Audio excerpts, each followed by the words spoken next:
اخوان السلام عليكم. الفايد اللي ما بقى فايد انت شي حاجه تطاول على الدين بزاف وقال لكم صليو كما بغيتوا. لا تنسوا هذه، لا لاننا من قبل من بعد، يعني من بعد 30 و40 و50 عام هذه هي اللي غادي تبقى. الله امر باقامه الصلاه واقيموا الصلاه، لكن لم يبين لنا كيف نصلي، كيف يامرنا باقامه الصلاه ولم يبين لنا لماذا.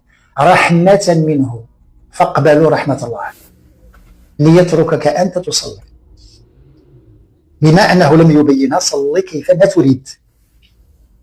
تريدون ان تفهموا الدين، هذا هو الدين. واذا كان كلامي ليس منطقي ضربوه على الحائط. الرسول صلى الله عليه وسلم اجتهد في الصلاه الحركيه، نعم